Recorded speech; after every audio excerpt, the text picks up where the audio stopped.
Boa noite, meu irmão, minha irmã, meu amigo, minha amiga. Você que nos acompanha na página Pregações Espíritas, no Facebook, e você que está inscrito no canal Pregações Espíritas, no YouTube. Sejam todos muito bem-vindos a mais uma pregação de sábado às 20 horas, hoje, dia 20 de abril de 2024. Como leitura preparatória para a nossa prece, nós vamos ler do Evangelho de João, capítulo 14, versículo 16 e 17. E eu rogarei ao Pai, e ele vos dará outro Paracleto, a fim de que esteja convosco para sempre. O Espírito da verdade, que o mundo não pode receber porque não o contemplou nem o conhece. Vós o conheceis, porque permanece junto de vós e estará entre vós. Vamos fazer a nossa oração. Jesus, nosso Mestre, Deus, nosso Pai, amigos e benfeitores espirituais, espíritos familiares e simpáticos, nossos anjos guardiães. A todos vós pedimos a bênção, a intercessão, a inspiração, neste momento em que estamos reunidos em Teu nome, Senhor Jesus, para estudarmos os Teus ensinamentos, as Tuas lições, as verdades provindas de Deus por meio de Ti, e que nós possamos aproveitar ao máximo tudo que nos será trazido hoje, assimilando em nossos corações, em nossas mentes, e que tudo isso possa ter reflexos nas nossas vidas, no nosso dia a dia, fazendo com que nós nos esforcemos para nos tornarmos pessoas melhores, espíritos melhores, e assim avançarmos em direção a Ti, Senhor. E por isso, por mais esta bênção, por mais esta oportunidade, pedimos permissão para iniciar a pregação de hoje. Que assim seja. Meus irmãos, 18 de abril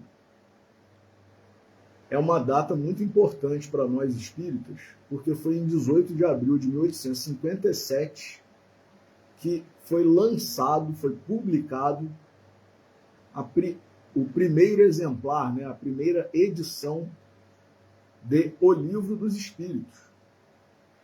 Então, pode-se dizer que a doutrina oficialmente começou em 18 de abril de 1857. É lógico, nós sabemos, Kardec já estava envolvido com todas as questões fenomênicas, filosóficas, religiosas, tanto que o Livro dos Espíritos não foi a única obra lançada. Em 15 de abril de 1864, sairia também o Evangelho segundo o Espiritismo. Antes, o Livro dos Médiuns. Então, toda a parte, tanto científica, quanto filosófica, quanto religiosa, lançadas, reunidas, organizadas por Allan Kardec, caracterizam, sim, o surgimento da doutrina. Mas a primeira, e que causou um furor, encantou a muitos, despertou interesse e suscitou, inclusive, mais tarde, desde o princípio, no momento do seu lançamento, mas culminou com um ato que nós conhecemos, que foi o Auto de Fé em Barcelona, que foram queimadas 300 unidades, aproximadamente, do Livro dos Espíritos e outros que haviam sido mandados, enviados para a Espanha. justamente no intuito de se difundir a doutrina que estava sendo aceita por muitos. Mas, hoje, nós vamos falar aqui, eu tive uma conversa recente com um amigo que suscitou o tema que nós vamos desenvolver hoje, que é o aspecto religioso da doutrina espírita e, por conseguinte, a caracterização da doutrina como uma religião. Mas não apenas como uma religião, mais uma. Por quê? Porque o espiritismo não é uma religião institucionalizada, oficializada, com sacerdócio, com hierarquia, com rituais, nada disso. A doutrina espírita, por isso que ela tem esse nome, inclusive, é uma doutrina. Tem aspecto religioso, tem aspecto científico, tem aspecto filosófico. Mas, após a nossa conversa de hoje, a nossa pregação, nós vamos entender que o mais importante dos três aspectos, embora algumas pessoas possam discordar do que eu vou falar aqui, todos nós temos o nosso livre-arbítrio. Ninguém é obrigado a concordar com ninguém. Mas, diante do que está na literatura, na bibliografia, à nossa disposição, nós podemos chegar à conclusão de que o aspecto mais importante da doutrina espírita é o religioso. Por isso, eu iniciei a nossa pregação de hoje com a leitura do versículo 16 e 17 do capítulo 14 do Evangelho de João, no qual Jesus falou: eu pedirei ao Pai e ele vos enviará, em algumas traduções, como nessa em que eu li, que é a tradução de Haroldo Dutra Dias. Eu pedirei ao Pai e ele vos enviará um outro paracleto, em outras traduções, um outro consolador, que vos repetirá tudo o que vos tenho dito e vos dirá muito mais coisas ainda, e permanecerá convosco. Então, nós, espíritas, sabemos que o Consolador prometido é a doutrina espírita. Então, como negar, meus irmãos? Como desvalorizar, diminuir o aspecto religioso da doutrina? A doutrina, como está no Livro dos Espíritos, como está em O Evangelho segundo o Espiritismo e em diversas outras obras de outros autores, encarnados e desencarnados, a doutrina espírita é o cristianismo redivivo. Então, se nós nos dizemos espíritas e negamos o aspecto religioso, se nós não valorizamos da forma correta, que, repito, no meu entender, é o aspecto mais importante. Porque se não for o mais importante, por que Jesus teria prometido? Por que se diria que é, como se diz, e é verdade, é o Consolador prometido? Então, nós não podemos negar e também não é apenas aceitar o aspecto religioso, como se fosse apenas mais um dentre os três. O aspecto religioso é o mais importante. Por quê? Porque sem o aspecto religioso, a parte científica é só mais uma ciência. Explica, muito interessante, os fenômenos, né, de forma racional. Sim, prova que é verdade. Não é nada sobrenatural, não é nada milagroso. Ótimo. Mas seria apenas mais uma ciência. E não a prova de que o próprio Cristo, como, por exemplo, Emmanuel, no prefácio do livro Mediunidade dos Santos, diz: o Evangelho é, por excelência, um livro de mediunidade. Então, o Espiritismo, no aspecto científico, é muito importante, porque explica tudo isso. Mas é o aspecto religioso que faz a parte fenomênica ter um sentido para nós que ultrapassa, transcende a questão meramente científica. racional, empírica. No aspecto religioso, filosófico, perdão, se não houvesse o aspecto religioso da doutrina, seria mais uma filosofia muito boa, né, que exorta os adeptos a terem uma vida virtuosa, assim como diversas outras filosofias, como, por exemplo, o próprio positivismo, de Auguste Comte. Doutrina filosófica materialista, porém, que pregava uma vida de virtudes, mas se limitava a isso.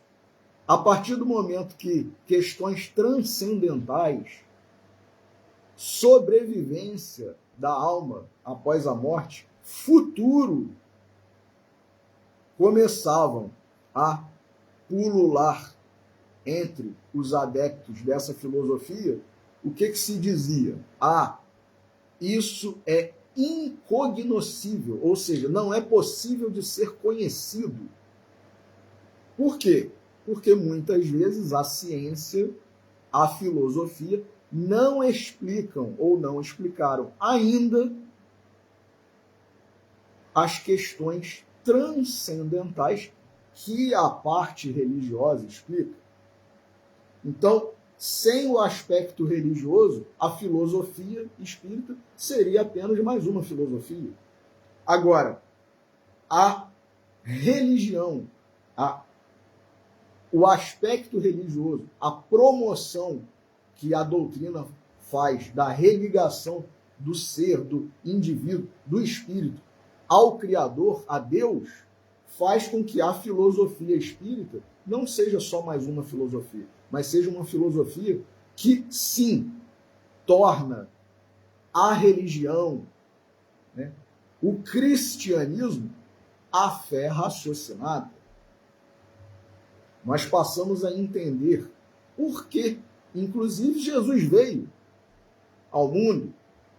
Passamos a entender diversas passagens do Novo Testamento, do Antigo Testamento.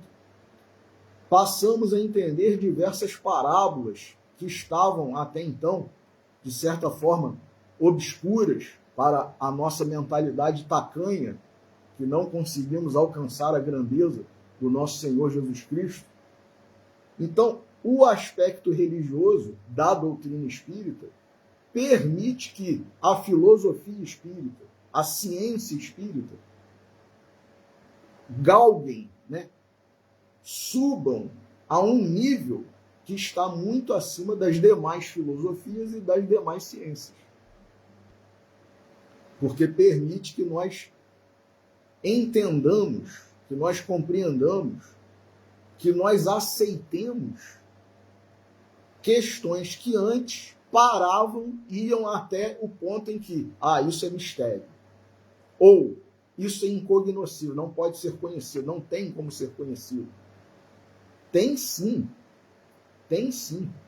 Agora, a ciência, como está lá no livro O Evangelho segundo o Espiritismo, que sempre andou afastada da religião, finalmente, e hoje, à medida que o tempo passa, cada vez mais a convergência da ciência com a religião aumenta. Por quê? Porque à medida que a ciência comprova, descobre o que não era ainda conhecido ou comprovado, cada vez mais a religião se fortalece. Porque antes havia um desentendimento, um antagonismo, né? O que os religiosos diziam era contestado pelos cientistas e vice-versa. Então, o que se chama hoje de negacionismo sempre existiu. Isso não é nada da atualidade, não. É da humanidade. Negacionismo sempre existiu. Negacionismo científico e negacionismo religioso. A doutrina veio, digamos, promover as pazes. A doutrina espírita veio promover as pazes entre religião e ciência. E tem conseguido. Então, nós vamos ler aqui apenas como um texto base da nossa reflexão, mais uma vez, do nosso querido, né, Vinícius, livro Em Torno do Mestre. Que autor, meus irmãos, que autor. Quem souber valorizar, né, que aproveite. Ele tem um capítulo aqui nesse livro, Em Torno do Mestre, intitulado O Ensino Religioso. E não nos precipitemos. Isso não quer dizer aqui, Vinícius não está a abordar a questão do ensino nos colégios, nas escolas, né, na educação regular das instituições educacionais, né, crianças, adolescentes. Não. Tem também esse aspecto, mas vai muito além disso. Então diz Vinícius aqui, o ensino religioso não pode fugir à regra natural que rege qualquer espécie de ensino ou aprendizagem de qualquer arte ou ofício. A religião há de tornar o homem bom e justo, como a medicina o torna médico e o habilita a curar a enfermidade. Então, primeiro, olha que interessante a análise de Vinícius. A gente, quando estuda, né, principalmente no terceiro grau do ensino, da educação, né, faculdade, universidade, também chamado curso superior, né, a gente está querendo o quê? Se preparar para exercer um ofício, uma profissão, virar, né, alcançar o grau de profissional em determinada área, em determinada matéria, em determinado campo do saber. E Vinícius está dizendo que a religião, da mesma forma que as outras áreas do ensino, da educação, do conhecimento, promovem essa habilitação do estudante acadêmico, agora formado, graduado, a condição, né, a habilitação para ele atuar nessa carreira profissional, a religião, como disse aqui Vinícius, vou repetir, há de tornar o homem bom e justo. Então a gente tem que sair habilitado do eventual, né, se a gente fizer uma metáfora aqui, curso religioso, que não dura alguns anos, dura milênios, na verdade, para nós outros espíritos atrasados, né? Porque o curso de religião, quando que a gente pode receber o diploma? Quando a gente tiver alcançado a religação com Deus. A religião não tem por objetivo isso? Religar o indivíduo, religar o ser, o espírito, a Deus, ao Criador. Quando que a gente vai receber o diploma? Quando a gente tiver conseguido se religar. Então isso leva séculos, milênios, para nós outros, atrasados, preguiçosos, acomodados, cheios de desculpas. Então, repetindo, a religião, diz Vinícius, há de tornar o homem bom, quando nós pudermos de fato dizer que estamos no nível da bondade. Tornar o homem bom e justo. Segundo o professor Clóvis Tavares, esse adjetivo justo englobava, continha uma série de outros adjetivos. É como está no livro O Evangelho segundo o Espiritismo, quando Kardec fala do bom espírita. O bom ou o verdadeiro espírita, ele enumera uma série de virtudes, de qualidades. E nós estamos muito distantes ainda de sermos bons espíritas, espíritas de verdade. Agora, nós temos que pelo menos nos esforçar. A primeira característica, que foi o Espírito de Verdade que deixou, né, a frase reconhecida e citada, né, de cor por muitos espíritas, reconhece-se o verdadeiro espírita pela sua transformação moral. Essa primeira parte é mais difícil, a transformação moral. Mas a segunda parte é o mínimo que nós que nos dizemos espíritos temos que fazer. E pelos esforços que faz para domar suas más tendências. Então, se a gente está se dizendo espírito e não faz nenhum esforço para domar as más tendências, então a gente não é espírita coisa nenhuma. Se a gente fizer isso, se a gente empreender esse esforço, de aí a algum tempo, nós conseguiremos alcançar a outra fase, né? O outro nível, que é a transformação moral. Num primeiro momento, a gente tem que parar, pelo menos, com as nossas más tendências. E num segundo passo, num degrau acima, nós nos transformaremos moralmente. Então, continuando aqui, a religião há de tornar o homem bom e justo. Mas Vinícius não está falando do espiritismo apenas, ele está falando da religião. Qual, Rafael? Qualquer uma. A religião que faz o fiel, o frequentador, ser uma pessoa melhor, ser uma pessoa boa, ser uma pessoa justa.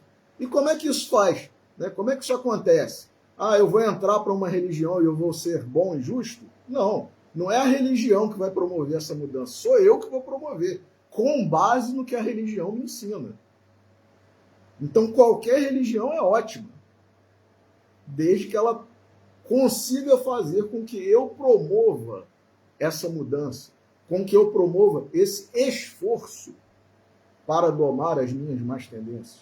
Se o Espiritismo conseguir fazer isso em nós outros, o Espiritismo é uma ótima religião.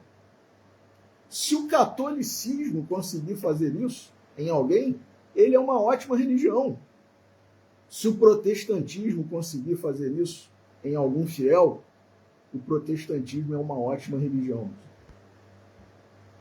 Se o islamismo conseguir fazer isso com algum fiel, o islamismo é uma ótima religião.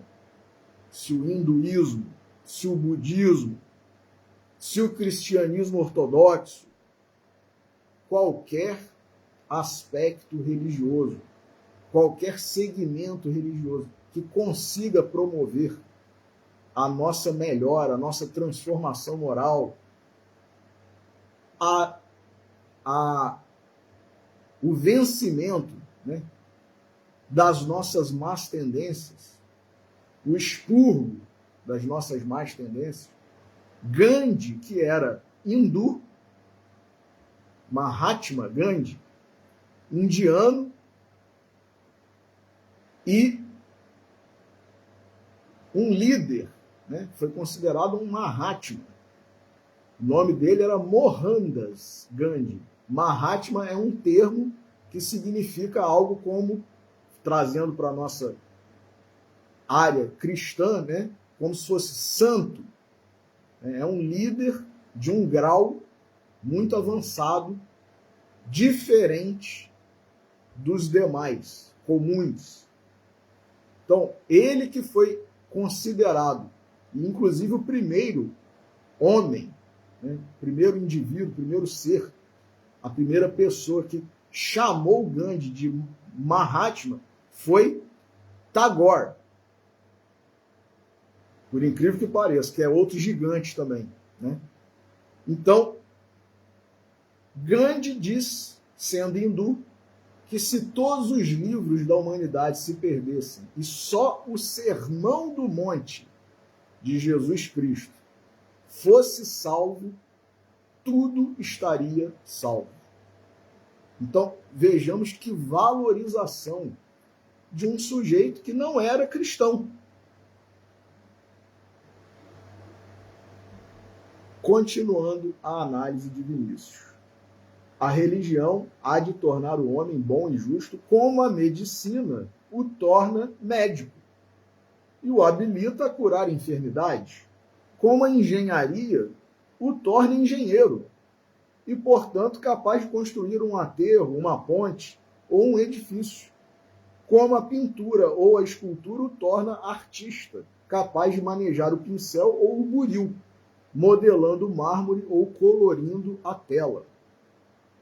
A religião há de apurar os sentimentos e formar o caráter do indivíduo. Olha aí, apurar os sentimentos. Formar o caráter do indivíduo. Como a ginástica desenvolve os músculos, fortalece o físico, tornando o homem resistente, capaz de suportar sem abalos as grandes oscilações atmosféricas. A religião, agora vem, né, a conclusão aqui do raciocínio de Vinícius, que não consegue este resultado, não é religião. Se a gente está em alguma religião e a gente não está melhorando em nada, pelo contrário, algumas vezes há pessoas que se utilizam da religião para fazerem coisas que são inenarráveis. Se utilizam da religião para fazerem coisas inenarráveis. Só que aí nem sempre a culpa, né, ou o mau funcionamento é da religião. A religião talvez seja muito boa. No meio espírita existe isso. Em qualquer meio religioso. Até no espiritismo. Pessoas que se valem da doutrina para fazer coisas inenarráveis. Eu vou dizer só uma aqui. Ganhar dinheiro, por exemplo. Ganhar dinheiro com o espiritismo. Promover destaque, fama, ter muitos seguidores, falando em nome da doutrina coisas que são antidoutrinárias, muitas vezes. E qual é o objetivo? Ficar famoso, ganhar dinheiro, fazer com que a pessoa compre livro de sua autoria, faça cursos que a pessoa promove, né, dá. Então, é isso. A culpa é da religião, a culpa é do espiritismo, a culpa é do protestantismo, a culpa é do catolicismo. Não, a culpa é nossa, do ser humano, do indivíduo. A religião para essa pessoa não está funcionando. Então, Vinícius diz aqui, a religião que não consegue este resultado não é religião. Então, todas as religiões podem ser religiões e podem não ser ao mesmo tempo. Depende de cada um. Depende de como nós estamos seguindo os preceitos daquela religião. Depende de como nós estamos interpretando. Depende de qual é o interesse que faz com que nós sejamos e que nós professemos essa ou aquela religião. Então, repetindo, a religião que não consegue este resultado não é religião. O sal insípido, que nem tempera nem conserva, não é sal, embora tenha as aparências deste. Ser não é parecer. O que parece pode ser e pode também não ser, diz Vinícius. Ora, a religião que não é em realidade uma força viva, transformando continuamente o homem para melhor, não é religião, é apenas um simulacro. E aí eu vou pedir licença a Vinícius para acrescentar. E mais do que isso, o sujeito que age assim é a simulação, o simulacro, a fraude, a hipocrisia que Jesus tanto combateu. Tanto combateu. Qual foi o desvio de caráter, de personalidade que Jesus combateu com mais veemência, com mais energia? Hipocrisia. Mentira, principalmente na religião. Então, se eu estou numa religião e eu estou fingindo, ou eu estou me aproveitando dela para interesses escusos, além da religião não estar sendo uma religião propriamente dita para mim, principalmente eu não estou sendo um religioso, um fiel. Então, meus irmãos, continuando aqui a questão, né? Vinícius falou do ensino religioso. Religião educa. Agora, é igual o aluno malandro, que o pai e a mãe pagam aquele colégio caro às vezes, e o aluno, em vez de aproveitar, ele vai só para dizer que foi. Não presta atenção nas aulas, mata as aulas. Né?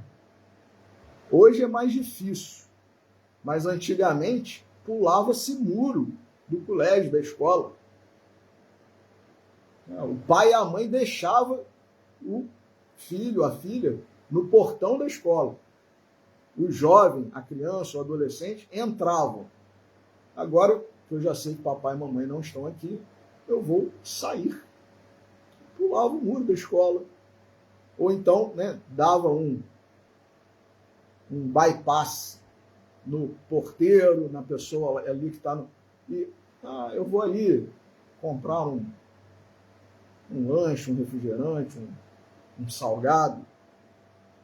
E as escolas foram evoluindo, vendo essas armadilhas, esses artifícios, esses ardis todos que os jovens, os adolescentes, as crianças começaram a engendrar, e colocaram cantinas dentro da própria instituição de ensino. A criança e o adolescente agora não precisa mais sair para comprar, porque já tem aqui para vender.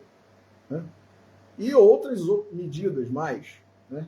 Câmeras, e enfim. Mas ainda hoje há, né?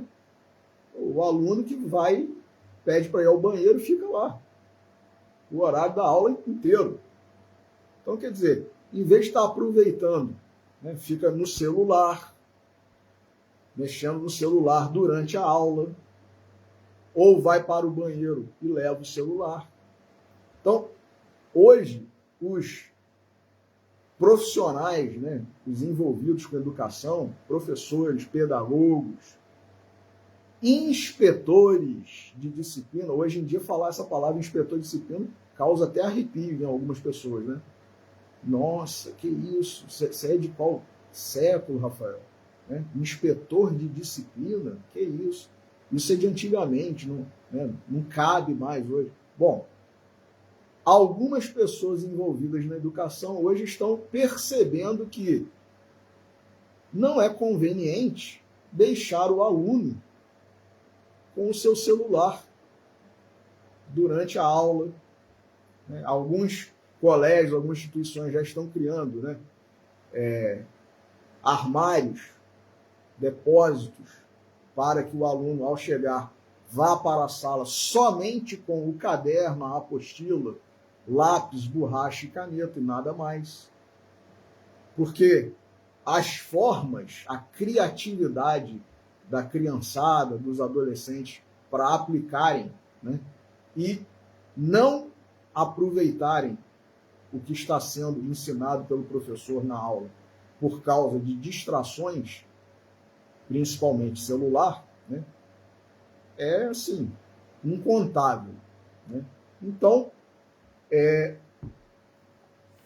o que a gente pode dizer, né, da parte religiosa que promove uma educação? E aí, inclusive, nesse particular, eu gostaria de citar aqui Herculano Pires, que foi o primeiro espírita, pelo menos aqui no Brasil, a falar da pedagogia espírita, mas de uma forma correta, e não de uma forma que a gente tem visto hoje aí, né, misturando esse termo com outras coisas, com outras filosofias, com outros autores, com outras ideologias. E com o fim último, muitas vezes, de se vender livro e promover a inscrição de interessados em cursos pagos. Então, Herculano Pires, que foi um espírita sério, foi um gigante, dedicou a sua vida à divulgação da doutrina e à explicação da doutrina. Ele foi o primeiro a falar em pedagogia espírita. Essa pedagogia que o espiritismo promove no ser, se o ser souber aproveitar. A educação de si mesmo, a educação da alma, a educação do espírito. Isso é a pedagogia espírita. E Herculano se baseia, inclusive, no próprio Kardec, nas obras básicas. Então, tenhamos cuidado com esse termo que está muito hoje comentado, divulgado, né? E na crista da onda, porque não necessariamente o que se tem hoje com o nome de pedagogia espírita é exatamente o que Herculano Pires quis nos trazer e nos mostrar. Então, meus irmãos, aproveitando aqui para provar, né? Lógico que nunca as nossas pregações aqui do nosso canal, da nossa página, esgotam os assuntos. Não. Mas nós iniciamos muitas vezes uma reflexão que deve ser aprofundada por cada um de nós, consultando-se as obras que estão à nossa disposição. Então, no livro Emmanuel, por exemplo, de Emmanuel, psicografado por Chico Xavier, no capítulo 35, Emmanuel fala sobre a educação evangélica. Olha que interessante.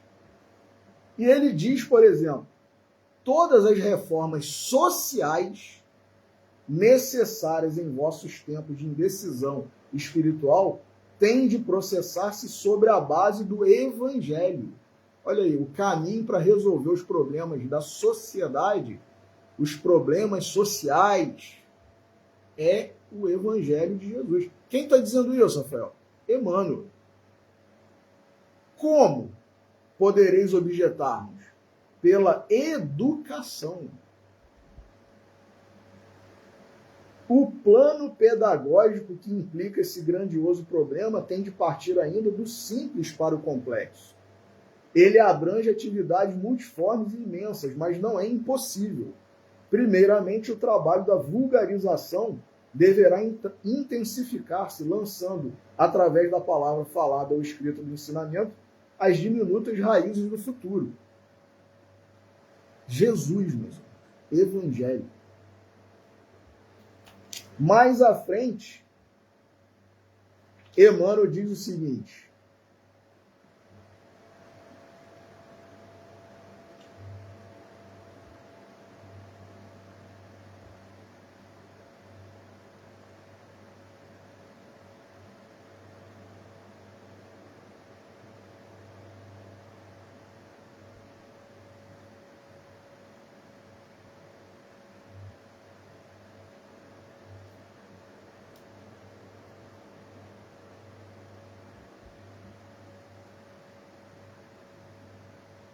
o Consolador prometido pelo Mestre chegava no momento oportuno. Olha aí, Emmanuel falando da doutrina espírita. Urge reformar, reconstruir, aproveitar o material ainda firme para destruir os elementos apodrecidos na reorganização do edifício social. E é por isso que a nossa palavra bate insistentemente nas antigas teclas do evangelho cristão, porquanto não existe outra fórmula que possa dirimir o conflito da vida atormentada dos homens. A atualidade requer a difusão dos seus divinos ensinamentos. Urge, sobretudo, a criação dos núcleos verdadeiramente evangélicos, de onde possa nascer a orientação cristã a ser mantida no lar, pela dedicação dos seus chefes. As escolas do lar são mais que precisas em vossos tempos para a formação do espírito que atravessará a noite de lutas que a vossa terra está vivendo, em demanda da gloriosa luz do porvir. Só que hoje está tudo invertido. A família está se esfacelando a cada vez, né, a cada momento, mais. Não se valoriza mais a instituição familiar. O ensino, né, já de há muito, vai num declínio que nós não sabemos onde se vai parar. Ensino religioso foi abolido, né? Deixou de... hoje em dia não precisa mais de ensino religioso do colégio, né? Então, é optativo, é matéria optativa, mas os colégios não estão preparados para oferecer, essa que é a verdade. Então não tem mais o ensino religioso, e quando o adolescente, a criança, o pai e a mãe diz, eu quero, não tem profissional, né? Improvisa-se alguém para dar um ensino religioso que muitas vezes é capenga, porque a pessoa não é exatamente uma fiel daquela religião, daquele segmento religioso. Então, noções básicas de ensino religioso. Aí faz uma mistureba danada, né? Não diz coisa com coisa. No final, em vez de ajudar a criança ou o adolescente, acaba atrapalhando, né? Então, isso é uma coisa séria. A educação promovida pela religião tem que ser levada a sério. Mas hoje em dia, né, o que se tem? A criança não precisa de religião, né? Tem pai e mãe que falam isso. Quando ele crescer, ele escolhe o que ele será. Mas leva para o colégio. Não leva para a casa espírita, não leva para a igreja, não leva para o culto protestante, mas para o colégio leva. Então, quer dizer, Emmanuel está dizendo que a gente tem que partir do simples para o complexo. E a gente faz o caminho inverso, na maioria das vezes. Olha aqui a outra fala de Emmanuel. Necessidade da educação pura e simples. Há necessidade de iniciar-se o esforço de regeneração em cada indivíduo, dentro do Evangelho, com a tarefa nem sempre amena da autoeducação. A religião promove isso, desde que seja aproveitada da melhor forma. Evangelizando, meus irmãos, vejamos essa fala de Emmanuel agora. Evangelizando o indivíduo, evangeliza-se a família.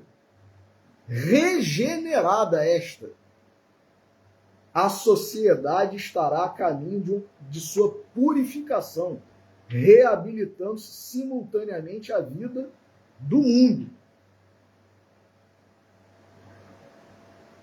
No capítulo da preparação da infância, não preconizamos a educação defeituosa de determinadas noções doutrinárias. Olha o que eu acabei de falar. Mais facciosas, facilitando-se na alma infantil a eclosão de sectarismos prejudiciais, incentivando o espírito de separatividade. E não concordamos com a educação ministrada absolutamente nos moldes desse materialismo demolidor, que não vê no homem senão um complexo celular, onde as glândulas, com as suas secreções, criam uma personalidade fictícia e transitória. Não são os sucos e os hormônios, na sua mistura adequada nos laboratórios internos do organismo, que fazem a luz do espírito imortal. ao contrário dessa visão audaciosa dos cientistas, são os fluidos imponderáveis e invisíveis, atributos da individualidade que pré-existe ao corpo e a ela sobrevive, e a ele sobrevive, que dirigem todos os fenômenos orgânicos que os utopistas da biologia tentam em vão solucionar com a eliminação da influência espiritual.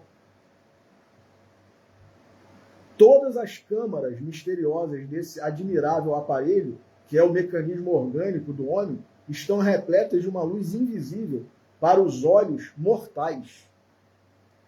E aí ele fala aqui da formação da mentalidade cristã. As atividades pedagógicas do presente e do futuro terão de se caracterizar pela sua feição evangélica e espiritista, se quiserem colaborar no grandioso edifício do progresso humano. E quem quiser ler o final dessa abordagem de Emmanuel, leia o livro, principalmente o capítulo 35 do livro Emmanuel. Então, meus irmãos, é muito sério. E aí, por exemplo, na questão 798 do Livro dos Espíritos, Kardec perguntou assim: o espiritismo se tornará crença comum, que com base no que Emmanuel acabou de falar, que a gente leu, né, até no ensino oficial, digamos, a gente vai ter que começar a fazer uma inserção, digamos assim, né, de aspectos espirituais, transcendentais, porque senão a gente fica sabendo, né, uma matéria, mas assim, ó, com antolhos. Você tem uma visão super cartesiana de uma determinada matéria, de um determinado assunto. Então, a religião, o espiritismo, a doutrina espírita, mais propriamente, né, mais especificamente falando, faz com que a gente abra a nossa visão, a nossa mente. Então a gente passa a ver um determinado assunto que antes era somente material com outros olhos. A gente passa a ver um filme, por exemplo, e entender ali mensagens, aspectos que a gente não entenderia, que a gente não veria se a gente não fosse espírita. Então, é maravilhoso, é maravilhoso. Eu sou um fã, assim, inveterado da doutrina espírita. Que o que ela pode promover... Agora, infelizmente, eu ainda não consegui, né, promover a guinada, né, que Paulo, por exemplo, Maria de Magdala, Pedro e tantos outros, professor Clóvis, na encarnação, né, em que foi o professor Clóvis, promoveram, né, ele e todos esses outros, né? Então, o próprio Herculano Pires tornou-se espírita aos 22 anos, meus irmãos. 22 anos. Então, até então, ele não tinha aquele conhecimento, né? Ele não tinha, talvez, aquela filosofia. Tinha questões, tinha as dúvidas. Mas a partir do momento que ele conheceu, com a leitura do Livro dos Espíritos, e começou a se encantar, a se dedicar, ele deu uma... né, tomou um caminho, assim, que a gente tem que fazer muito esforço para conseguir, mas se a gente fizer, a gente consegue. Então, Kardec perguntou aqui, né? Se Emmanuel disse que até na educação oficial, né, a gente tem que começar, né? Olha a medicina. Hoje, ainda é pequena a parcela, mas estudantes, pós-graduandos, né, mestrandos, doutorandos, que têm desenvolvido, e cientistas mesmo da medicina, né, médicos formados e tal, têm desenvolvido pesquisas que estão provando que a parte espiritual influencia nos tratamentos, nas curas, nos efeitos dos medicamentos. a homeopatia está aí, né? Mas até hoje é combatida, como se fosse algo, né? Ah, homeopatia não é ciência. Tem gente que fala que homeopatia é curandeirismo. Um homeopata bom, sério, muitas vezes é chamado de um guru, feiticeiro.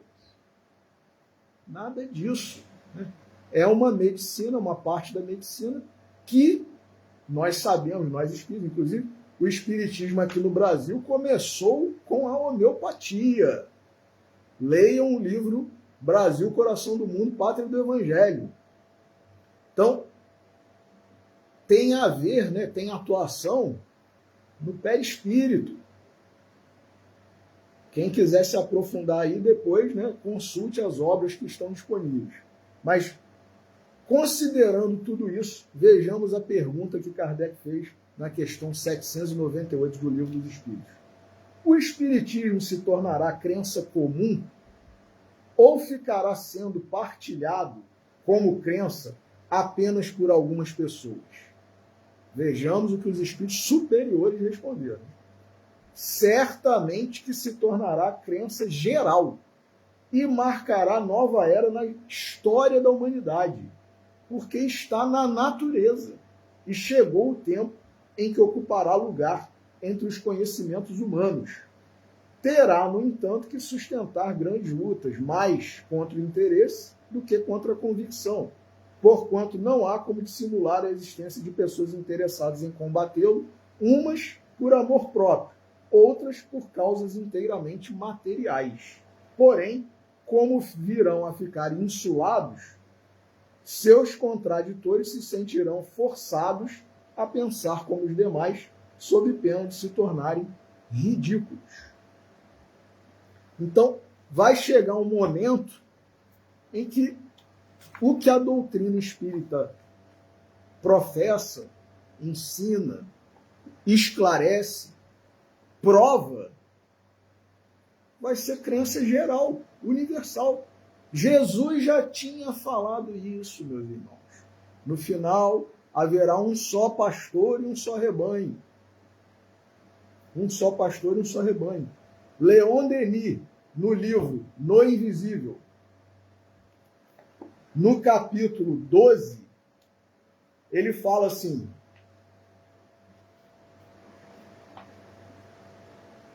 a alma humana... Não, antes. As religiões do futuro terão por fundamento a comunhão dos vivos e dos mortos. O ensino mútuo de duas humanidades.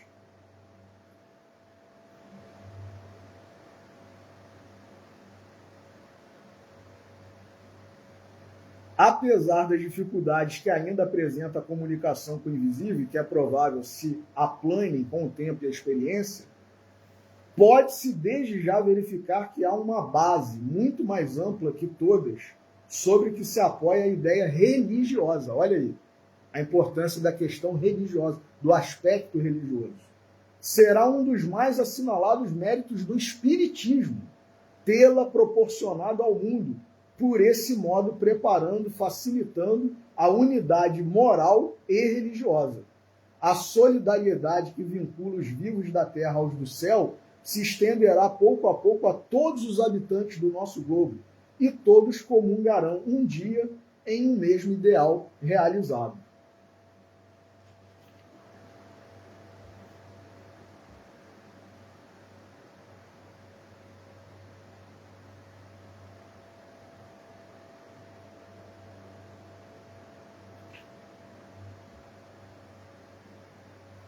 Então, Leon Denis também falando, né, a mesma coisa.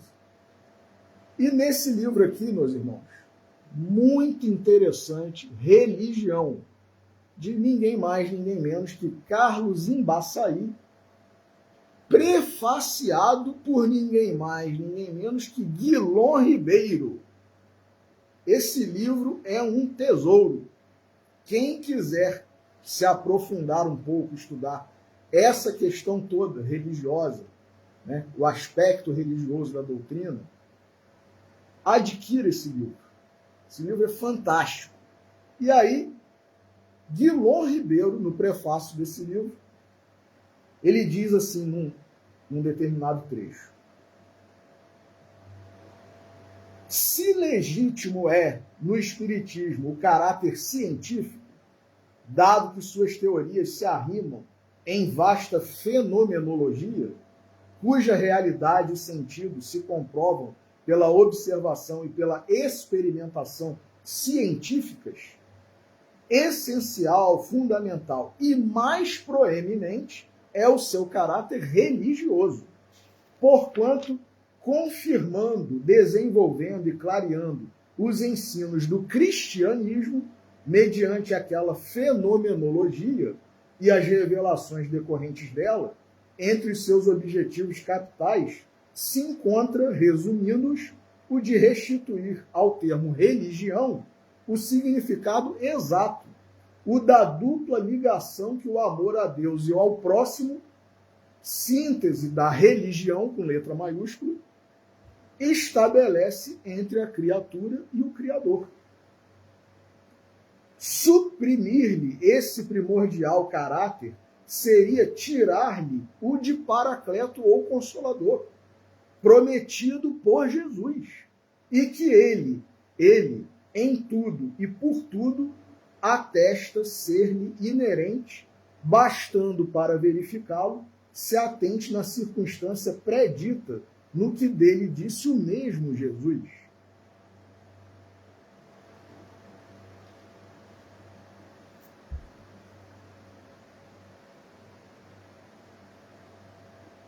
Tão predominante é nele essa qualidade que não há tê-lo por uma religião, mas como a religião, com letra maiúscula, no mais lato sentido do vocábulo.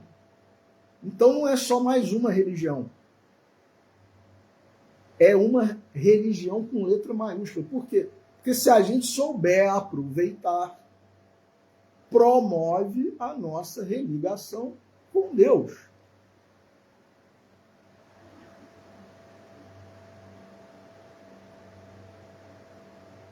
Efetivamente, com o clarear, desenvolver e completar os ensinos do cristianismo do Cristo, o Espiritismo torna nitidamente perceptível o caminho ascensional para Deus, o que a ele diretamente leva, por ser o do amor, essência mesmo e substância da divindade, caminho que nenhum espírito pode deixar de palmilhar.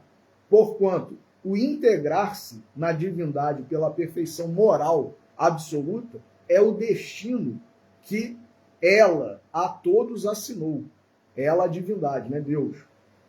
Sem exceção, não só dos que compõem a humanidade terrena, como dos que constituem as demais humanidades, na infinidade dos mundos que dentro do universo infinito representam, na frase de Jesus, as diversas moradas da casa do Pai Celestial.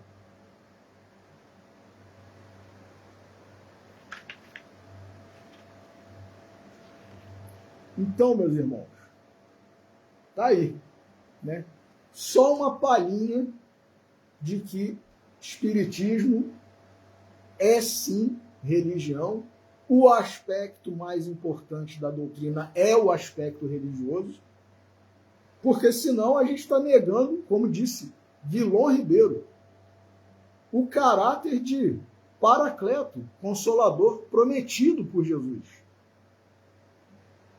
Se Jesus disse, né, que o Paracleto viria, repetiria tudo o que ele havia dito e nos diria muito mais outras coisas, como negar o caráter, o aspecto religioso da doutrina?